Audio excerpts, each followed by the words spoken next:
What's going on, everyone? I'm just a typical average American here today to react and learn about Canadian reality TV shows. Now, this is a topic that I can really relate to. This is something I can get a little passionate about because Americans love reality TV. We love a good reality TV show. I am positive this is one of the most popular formats of TV in America, and I'm sure lots of reality TV shows produced in America are also popular in Canada and shown in Canada, but I'm really interested in learning about Canadian reality TV shows, specifically shows that are only shown in Canada, that feature only Canadians, reality TV shows that I wouldn't know about. Like, I don't really want to learn about or watch the Canadian Bachelor, although that is actually something I might consider watching, but aside from that, to satisfy my desire for new reality TV. But honestly, I was really interested in learning about Canadian reality TV that I might not have ever heard about. So I pulled up a little Wikipedia entry that's talking about Canadian reality television series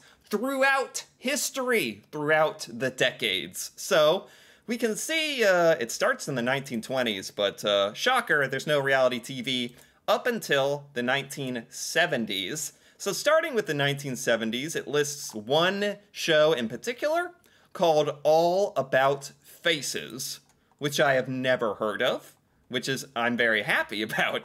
All About Faces was, so it's out of production, was a weekly game show which ran from August 3rd, 1971 to it only ran for a year, 1972.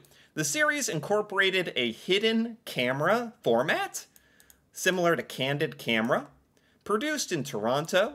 What was the format? Okay. Two teams, each consisting of a celebrity and a friend or relative, would be shown a clip of an unsuspecting person placed in an embarrassing situation. This actually sounds like something that would be really popular today, honestly. It includes a celebrity, it has people in embarrassing situations, it is not a dating show, so it's something different for once, recorded by hidden camera, and the film was frozen on a close-up of the person's face. The contestants have to wager how the person would react. For example, a person in a taxi is told by the driver he is blind, colorblind, and nearsighted. The contestant would guess whether the passenger would exit the cab or not. That actually sounds really fun. It's also not, I thought it was going to be some kind of weird prank show or Candid Camera show. It's actually really like innocent pranking, or just like questions like what would you do questions with celebrities injected in for extra fun. This actually sounds like a good show. I actually like this. It's actually kind of sad it didn't go on for longer. Now, I tried to pull up some clips or find clips of some of the shows we're gonna discover and look at today, but I could not for the life of me find a video clip of this show, All About Faces, on YouTube at least, so I don't know. We're just going to have to go off that description, and it honestly sounds really fun. And it's kind of a show, it's like a combat, it's almost a trivia show, but it's like a what would you rather do betting show. I like it. All right, that's the 1970s. Moving on to the 1980s, we have a couple more here, starting with Do It For Yourself. Do It For Yourself is a Canadian television home improvement series hosted by Mary Bellows. Who's Mary Bellows? Should I know Mary Bellows? It first premiered on CBC in 1982, ended in 1983, with 278 episodes. Hold up. That's like one episode every day for a year? 278 episodes? And it went from 1982 to 1983. Goodness gracious. All right, what's the premise of this? Wait, what's the premise? Do it for yourself. It's not going to tell me what it is? No. It has to tell me. Cast. Do it for yourself. I'll try Googling it. Come on, Wikipedia, you gotta do better than that. Canada TV show. Let's try Googling this. Do it for yourself, Canada TV show with Mary Bellows. Okay. Here's the IMDb. Add a plot. Okay, so is that Mary Bellows? She's working on some kind of table with some kind of home improvement tool. What else do we have here? What? It's not going to tell me what happens? Is it just a home improvement show? No storyline, no reviews, no details. It has a cast. Do it for your... All right, do it for yourself will remain a mystery to me. Moving on then. It's a living Canadian TV series. Okay, it's a living.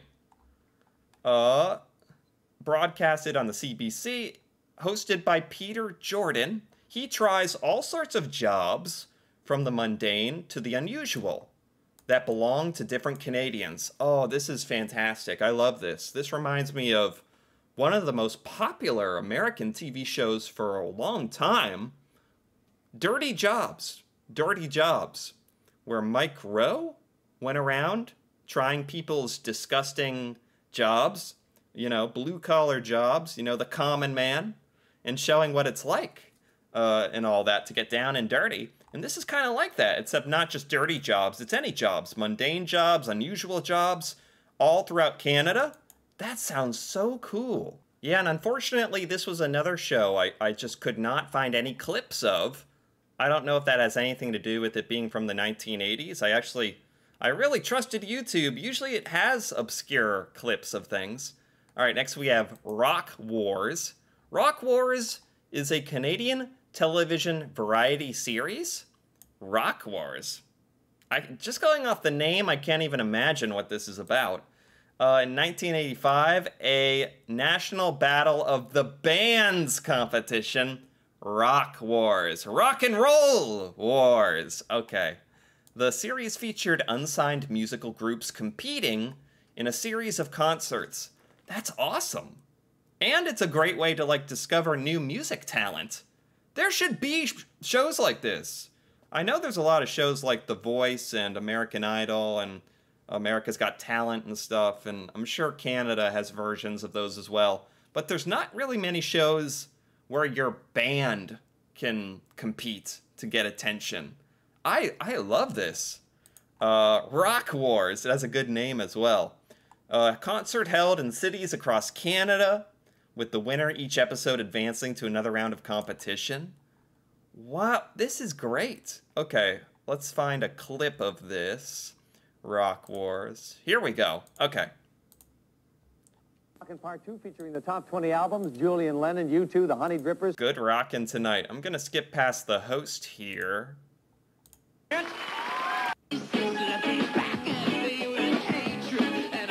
Oh, yeah. Where else are you gonna find performances like this, I tell ya?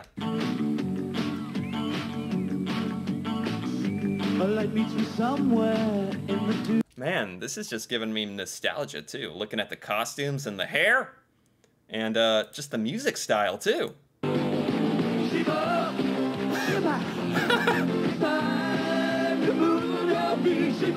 Oh, this is fantastic. I love it. I love it. Rock Wars. That's a... Oh, bring it back. Bring it back, man. I can't even think of an American version like this, an American reality TV show, anything like Rock Wars. All right, that's awesome. What else? Also from the 1980s, we have Thrill of a Lifetime. That sounds intense. Thrill of a Lifetime is a television reality series created by Sidney Cohen in 1981 to 1988, so this ran for 7 years. Thrill of a Lifetime gave viewers the chance to live their dreams with thrills ranging from daredevil adventures to the romantic. Like proposing to your fiance or to your girlfriend on top of Niagara Falls. Like, what does this mean? Daredevil adventures to that and to the romantic. The program was hosted by Doug Paulson. Okay, cool. Man, it was revived in 2002. Apparently this was pretty popular, ran for 6 seasons, and then got renewed in 2002. See if I can find some clips. Here we go. Here we go. We got clips. Kelly Forsyth, a 20-year-old executive secretary from Dundas, Ontario, doesn't have a hit record to plug. But when she wrote to Thrill of a Lifetime requesting that she be able to put together her own music video, we thought it was a great idea. Oh, wait. So you kind of write in to Thrill of a Lifetime with your request, and they take your request and help you do it?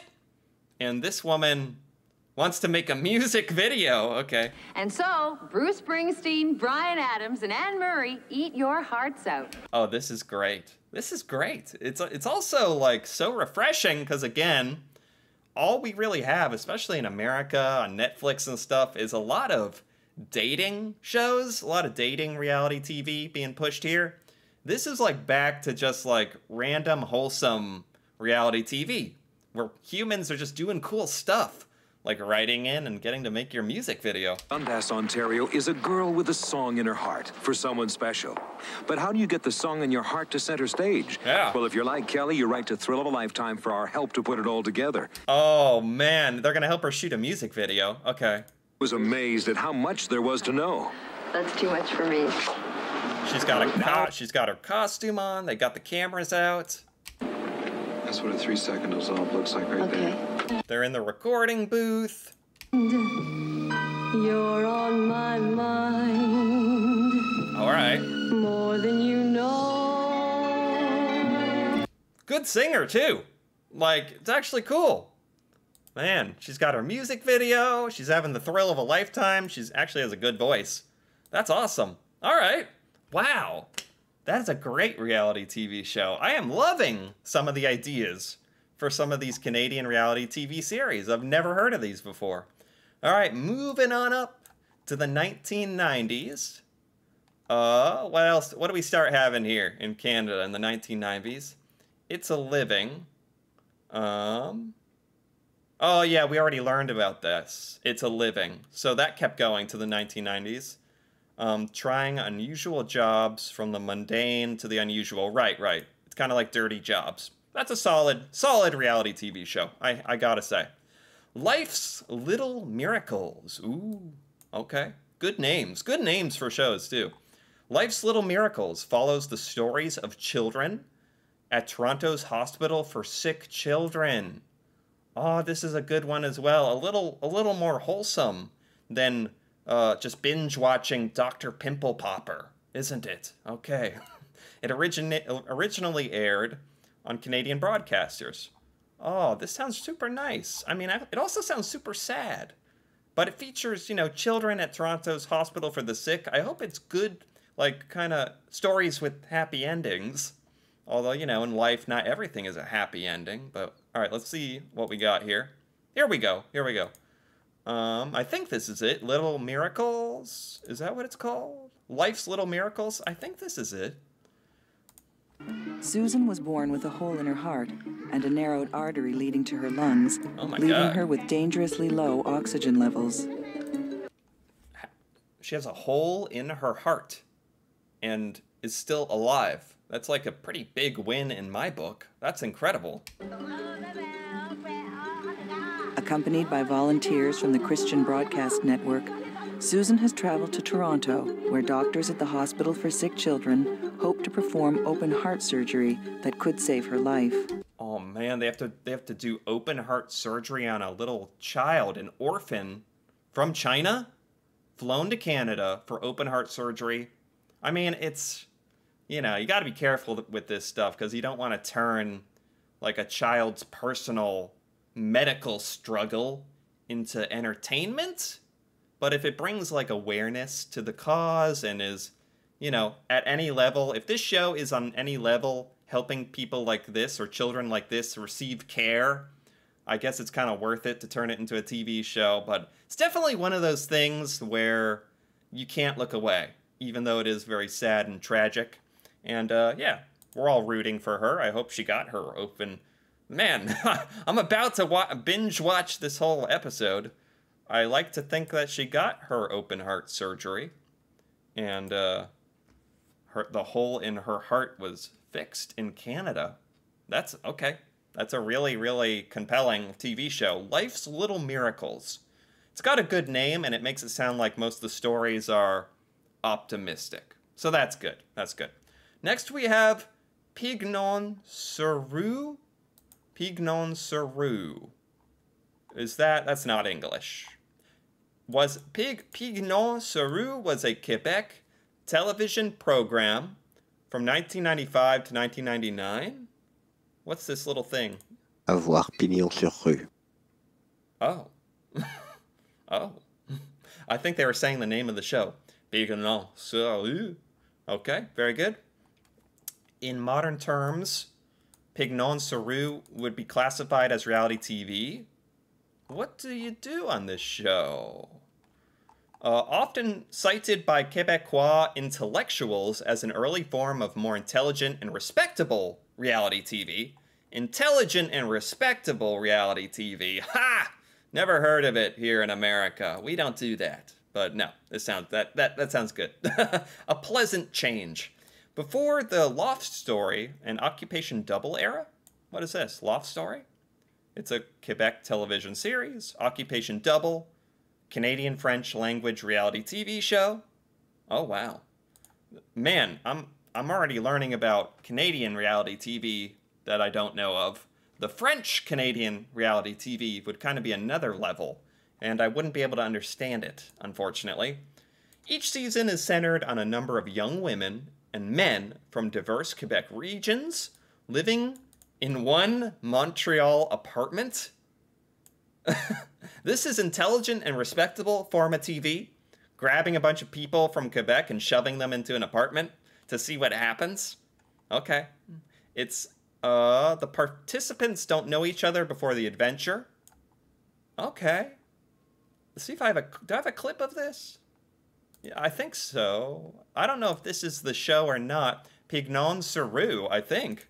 C'est quoi que je vais faire dans les 2 prochaines semaines? Ben, je le dis, dans 2 semaines, c'est ma fête, ou je vais simplement le dire dans... Okay, it's French.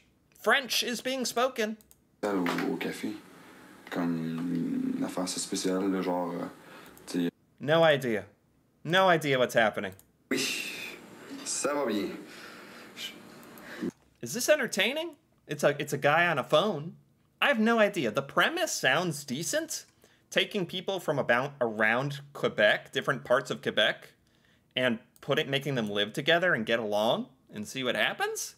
Maybe the show must be a lot better than what I'm gathering from the clips here. I also don't understand what they're saying, which kind of hurts my chances. So, all right. I didn't even think about the possibility of French Canadian reality TV. So that's kind of cool to even put that on my radar. So, yeah, this has been very, very entertaining so far. There's a few more decades of reality TV, like the 2000s, 2010s, 2020s, of Canadian reality TV to get through. So I think I'm gonna stop right here for now.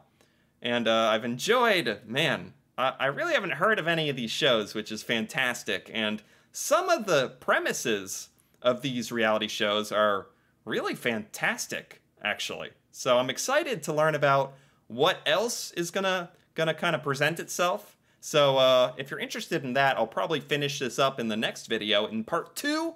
But if you enjoyed this video, feel free to give it a like or leave a comment, perhaps with your favorite Canadian reality TV show. And if you're interested in part 2 or just more videos like this, me reacting to Canada and Canadian culture, feel free to subscribe for more. And until then, thanks for watching, and see you next time.